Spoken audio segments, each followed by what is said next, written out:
marti sharafta halkan fadhida ee ugu horeeya salaadiinta jiif caaqilada cuqaasha xildhibaanada garyaqaanada iyo aqoonyahanka dhakhaatiirta madaxda ciidamada iyo haweenka sharafta badan leh dhinacayga taagan marka hore marti sharafka halkan waxaan ku soo dhaweynaynaa degmada Cadaadley waxaan leenahay soo dhawaada waxaan idinka mahadnaqaynaa ka soo qaybgalka xafladda caleemasaarka jiif caaqil cabdi oo iimaan sheekh Maxamed Daahir oo cilmi qabli oo runtii shakhsi u qalma inuu noqdo jiif caaqil marka la yiraahdo reer cilmi qabile marka la yiraahdo waxa la xasuusanayaa qof waliba markuu maqno uu xasuusanayaa inay yihiin qoys dhaqan oo dhaqan ka soo jeeda oo dhaqanka reeraha ugu qaalisan ka soo jeeda maanta haddaynu halkan haddana ku caleema saarayno waa ilaahay mahadiyo walxamdulilaahi rabbil caalamiin oo ilaahay baynu ugu mahadnaqaynaa waxaan leenahay marka hore jiif caaqil cabdi oo iimaan ku soo dhawow bahda dhaqanka iyo cuqaasha iyo madax dhaqameedka aniga maanta tani way iiga duwan tahay laba sababood labadaba way iiga duwan tahay mar waa reer cilmi qabile marna waa caaqil oo waa xaflad caaqil lagu caleema saarayo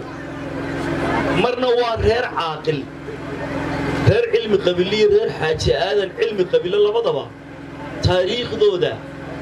Soomaali way garanaysaa oo marka magacooda sidii ninkii iga horeeyay sheegay la soo qaado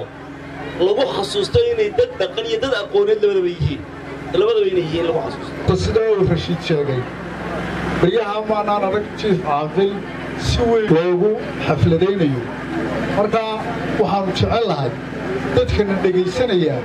sida qolada reer cilmi qabilahay jiif caaqilkii iyo reer diiniye qaasimba ay jiifkii ugu banbaxaan inuu caaqilku ka sarreeyo suldaanka ila waa caaqil soo jireenay ayaana horta dadka kale imaka baalka ay iga dhageysan doonaan doonayaan inay sameeyaan waa xaflad dhaqan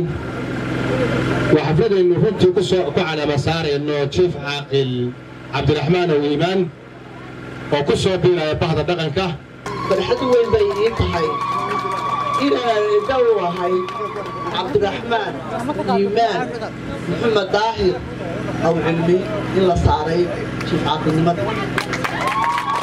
in yar oo aan ciidii oginaa ay ogtahay ciidii aan ogeynina aanay ogeyn ayaan doonayaa oo taariikha oo cumaamadda ku saabsan inaan ku daro cumaamaddan markii awoogay cilmi qabile uu ka dhintay sheekh maxamed daahir cilmi qabile adeerkay oo xaaji aadan ka weynaa ayaa la saaray isagaa jiif caaqil ahaa jiif caaqilkii markii uu dhintay sheekh maxamed daahir adeerkay inankiisii iimaan sheekh maxamed daahir oo yar ayaa ku soo beegmay tolkii markaa wuxuu isla gartay inuu inanku uu yar yahay xaaji aadan la saaro cumaamadda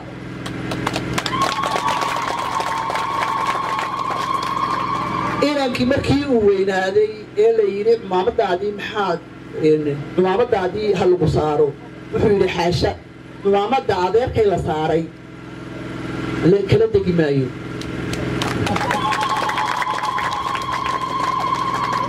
cumaamadii ilaa iminka maalinkaa maanta guriga xaajaadan bay taallay oo ammaano ku ahayd carabtuna waxay tidhahdaa kullu shay'in yarjicu ilaa asli wax waliba asalkooday dib ugu noqdaan maanta farxad weyn waxaa ii sheekh maxamed daahir inanku awooga u ahaa iimaan sheekh maxamed daahir uu dhalay oo aabihii ahaayo xaq u lahaa cumaamadda in inankiisii maanta loo cumaamado oo annagana ammaanadii naga wareegto ayaa farxad weynaya oo munaasabad qaali aad iyo aad baan runtii ugu faraxsanahay inaan maanta halkan abtiyaashay kala soo qayb galay xafladda caleemasaarka jiif caaqilka abtiyaashay markaan leeyahay anigu uga jeedo meel dhow isxaaq carruurna baan ka hadlayaa meel kasta ay joogaan intaa kadib reerka beelaadii doortay jiif caaqilnimada aad baan iyagana ugu mahad celinayaa sharfirmaantiina aad baan ugu mahad celinayaa حاجات يا أحسن هاي جيت كيا ووجي وفدي شيء ورسالة هذه أحسن هاي الحمد لله رب العالمين هذا قبل جوايا ما تري أي ووجي هاي شيء مناسبات عمران وروحنا عريونا نقول بعد بقرر يوكل عيارة الله عايش مع صدق هذا عينك كي يشوف يا إسماعيل هو أنا وعبده عقل المدينة بعد مدينة يا على كل إسهاري وأرض بين الوضعتين وعلم له رجع دالا ما أنا نقوله على اليوم نقول والسلام عليكم ورحمة الله وبركاته